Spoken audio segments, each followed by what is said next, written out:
first. Thank you. Thank you so much Kamakshi గారు. And ఇప్పుడు మా మ్యూజిక్ డైరెక్టర్ భీమ్స్ గారిని మాట్లాడవలసిందిగా రిక్వెస్ట్ చేస్తున్నాం. అందరికీ నమస్కారం. చాలాసేపు అయిపోయింది, టైం కూడా చాలా తక్కువ ఉంది. And first thank you so much Naresh sir. 2010లో మిమ్మల్ని కలిసినప్పుడు మొదలైంది నా ప్రయాణం. ఆ రోజు మిమ్మల్ని చూశాను. 2011లో మీతో కలిసి ప్రయాణం చేశాను. మీతో కలిసి ప్రయాణం అయ్యాకే నాకు పెళ్ళయింది. అప్పటి వరకు వెతుక్కుంటూనే ఉన్నాను, నన్ను వెతుక్కుంటూనే ఉన్నారు. అండ్ చాలా పెద్ద ఎమోషనల్ స్టోరీ ఉంది, బట్ ఇప్పుడు టైం లేదు. బికాస్ నేను ఎన్ని భయాలను దాటి ఉంటాను ఇక్కడ భయం లేకుండా మాట్లాడడానికి. ఇక్కడ ఇంత ధైర్యంగా మాట్లాడుతున్నాను. ఎన్ని అనుమానాలని, ఎన్ని అవమానాలు దాటి ఉంటాను. ఇన్ని పాటల్ని చేయడానికి ఒక్క పాట ప్రాణం పోసింది. ఆ పాటకు ప్రాణం పోసింది నరేష్ సార్. వయ్యారి బ్లాక్ బెర్రీ ఫోన్లే, వారే వహాలి బెర్రీ ఫోజులే, కన్నుల్లో కన్నె ప్రాణి కర్మగారాలే, కవ్విస్తే కాలపాణి కారాగారాలే, కొంత ఆమ్లముందిలే కొంత క్షారముందిలే, ఆర సైన్స్లోన మ్యాథ్స్లోన చెప్పలేని సత్యం ఇదిలే. सर्रा ओ मेरा दिल लुट गई, सर्रा ओ मेरा दिल लुट गई. ఆ పాట ప్రాణం పోస్తే ఆ ప్రాణం ఈరోజు ఇలాగ మీ అందరిని చుట్టుకుంటూ నిత్యం ప్రవహించే నీరులాగా, నేలలో నీరులాగా, ప్రపంచమంతా విస్తరిస్తున్న గాలిలాగా మీ చుట్టూ తిరుగుతూనే ఉంది. మీ దగ్గర నుంచి తీసుకున్న ఊపిరిని మళ్ళీ మీ దగ్గరికి పంపిస్తూ ఉంది. దాని పేరే పాట. ఆ పాటకు ప్రాణం పోసిన మొదటి వ్యక్తి నరేష్ సార్. ఈ సందర్భంలో గుర్తు చేసుకోవాల్సిన ఇద్దరిని, ఒకటి కిరణ్ గారు కోడైరెక్టర్గా ఉండేవారు, నా డైరెక్టర్ నారాయణ గారు నువ్వా నేను cinema director. Thank you so much sir. ఎక్కడెక్కడో నక్కి తిరుగుతున్నప్పుడు, ఎక్కడెక్కడో వెక్కి ఏడుస్తున్నప్పుడు, ఎక్కడెక్కడో నలిగిపోతున్నప్పుడు, ఎక్కడెక్కడో తిరుగుతూ పడుకునేవాడిని. ఎక్కడ పడుకునేవాడినో తెలియదు, ఏ ఫుట్పాత్ మీద పడుకునేవాడో తెలియదు, ఏ బస్ స్టాండ్లో ఉండేవాడో తెలియదు, ఏ పార్కులో ఉండేవాడో తెలియదు, ఏ ఫంక్షన్ హాల్లో తినేవాడో తెలియదు, ఎక్కడ తినాలో, ఎక్కడ తిరగాలో, ఎక్కడ పడుకోవాలో తెలియక राइट हियर राइट नाउ कितना कुछ नया स्टार्ट हो रहा है.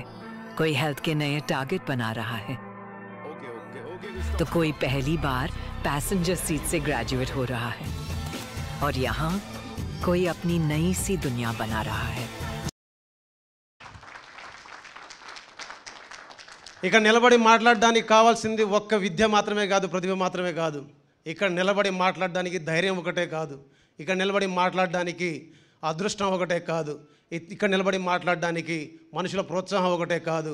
అందరి ప్రేమ కావాలి, అందరితో కలిసి ఉండాలి, లౌక్యంగా ఉండాలి, తెలివిగా ప్రవర్తించాలి, బయటికి ఎలా వెళ్ళాలి, బయట ఎలా పడాలి, గెలుపు ఎలా రావాలి, గెలవడం ఎలా, అక్కడి నుంచి మొదలవుతుంది జీవితం. దాని తర్వాత తెలియకుండానే గెలుపు వచ్చినా ఓటమి వచ్చినా దాన్ని తట్టుకొని నిలబడే ధైర్యాన్ని, స్థైర్యాన్ని ఈ పరిశ్రమ ఇస్తుంది మనకు. అందుకు ఈ పరిశ్రమ మనం థ్యాంక్స్ చెప్పాలి ఎప్పుడు. ఇకపోతే నవమాసాలు మోసిన తల్లి తన బిడ్డకు జన్మనిచ్చేటప్పుడు ఒక ప్రసవ వేదన ఎంత ఉంటుందో, ఒక దర్శకుడి నొప్పి కూడా అంతే ఉంటుంది, దర్శకుడి కష్టం కూడా అలానే ఉంటుంది. ఒక పాటను ప్రపంచానికి పరిచయం చేసేటప్పుడు, అది మీ ముందుకు వచ్చేటప్పుడు, దాని వెనకాల మేము రాత్రింబవళ్ళు నిద్ర లేకుండా, ఆహారాలు లేకుండా, ఇంటికి వెళ్ళకుండా, కుటుంబంతో గడపకుండా, స్నేహితులతో వెళ్ళకుండా, బంధువులతో వెళ్ళకుండా, పండగ లేనట్టు దేనికైనా సరే తెగించి ముందుండి పోరాడే ప్రతి కళాకారుడికి నేను మనస్ఫూర్తిగా నమస్కారం చెప్తాను. ఇక్కడ చాలామంది వాళ్ళ యొక్క తల్లిదండ్రుల్ని వదిలేసి, విద్యను వదిలేసి, వైవాహిక జీవితాన్ని వదిలేసి, ఆరోగ్యాన్ని వదిలేసి, సినిమా మీద ప్రేమతో, సినిమా మీద ఇష్టంతో, సినిమానే ప్రపంచంగా, సినిమానే శ్వాసగా భావిస్తున్న చాలామంది ఇక్కడ కొన్ని సంవత్సరాల నుంచి కష్టపడుతున్న వాళ్ళు చాలామంది ఉన్నారు. నన్ను మించిన వాళ్ళు, నాకంటే మించిన వాళ్ళు, ప్రతిభ కల వాళ్ళు చాలామంది ఉన్నారు. వాళ్ళందరికీ అవకాశాలు రావాలని కోరుకుంటున్నాను. వాళ్ళందరి జీవితాలు మెరుగుపడాలని కోరుకుంటున్నాను. వాళ్ళందరూ ఇక్కడ కష్టపడి పనిచేస్తున్నందుకు వాళ్ళ తల్లిదండ్రుల ముందు వాళ్ళు సగర్వంగా నిలబడేలాగా పరిశ్రమలో ప్రతి ఒక్కరికి అవకాశాలు, ప్రతి ఒక్కరికి అదృష్టాలు అన్నీ తెలిసి రావాలని మనస్ఫూర్తిగా కోరుకుంటున్నాను. ఎందుకంటే పై సొగసులు కళ్ళ సుమా, లోపలిదంతా డొల్ల సుమా, నిజం తెలియమని నేనంటాను లేదా కొంపే గుల్ల సుమా. దాశరథి గారు రాసిన కవిత్వాన్ని పాఠ్యపుస్తకాల్లో చదువుకుని వచ్చిన వాడిని. బట్టల్లో లేదు, ఒంటి మీద గాయాల్లో ఉంటుంది. ఈ బట్టల్ని చూసి మనం అనుకుంటాం పైన భలే ఉన్నాడు, బాగున్నాడు, అందంగా ఉన్నాడు. కానీ అందులో లేదు. ఒంటి మీద గాయాలు ఎన్ని ఉంటాయో ఈ సినిమాల్లో పనిచేసే వాళ్ళని చూస్తే, వాళ్ళని కలిస్తే, వాళ్ళని పలకరిస్తే ఒక పాటలాగా, ఒక మాటలాగా, ఒక కలర్ లాగా, ఒక డిఐ లాగా, ఒక ఏఐ లాగా మీకు అందులో వాళ్ళ కష్టం కనిపిస్తుంది. అందుకే ఎవరిని చూసినా తక్కువ చేసి మాట్లాడకండి, ఎవరిని చేసినా తక్కువ చూపు చూడకండి. వాళ్ళు ప్రతిరోజు ప్రతి నిమిషం కలలు కంటూ కళల్ని నిర్మించుకుంటూ కళల సాకారం కోసం కష్టపడతారు. కాబట్టి వాళ్ళు ఖచ్చితంగా వాళ్ళని గౌరవించాలని మనస్ఫూర్తిగా కోరుకుంటున్నాను. ఇకపోతే నా 12 రైల్వే కాలనీ ఈ సినిమా చేయడానికి నేను ఫస్ట్ సినిమా చేసినప్పుడు నా మీద చాలామందికి ఒక సందేహం ఉంటుంది. భీమ్స్ అంటే చిన్న ఫోక్ సాంగ్ చేస్తాడు, డీజే పాటలు చేస్తాడు, మాస్ పాటలు చేస్తాడు, దరువు పాటలు చేస్తాడు, డప్పు పాటలు చేస్తాడని. ఆ డప్పు పాటల్ని, దరువు పాటల్ని రావాలంటే అది ప్రజల నుంచి రావాలి, ప్రజల మధ్య నుంచి రావాలి. నేను ప్రజల నుంచి వచ్చినా కాబట్టి ప్రజల పాటనే ప్రజలకు చేరవేయడానికి ప్రయత్నం చేస్తున్నాను. అది డప్పు పాట కాదు, దరువు పాట కాదు, ఫోక్ పాట కాదు, అది ప్రజల పాట. అది ప్రజల నుంచి పుట్టిన పాట, ప్రజలకే ఇస్తున్న తిరిగి. ఇకపోతే ఈ సినిమాకి సంబంధించి ఇందులో గింగిరగిర కావచ్చు, కన్నొదిలి కావచ్చు, గుండెగుడిలో కావచ్చు, ఈ 3 పాటలు నా దగ్గర వచ్చాయంటే దానికి మొదటి కారణం నాని అన్న అండ్ అనిల్ కుమార్ గారు, చిట్టూరి శ్రీనివాసరావు గారు, అల్లరి నరేష్ గారు. బికాజ్ ఈ సినిమాలో ఇప్పటిదాకా మీరు వినని, నా దగ్గర నుంచి రాని ఒక కొత్త రకం పాటల్ని ఈరోజు మీరు విన్నారు.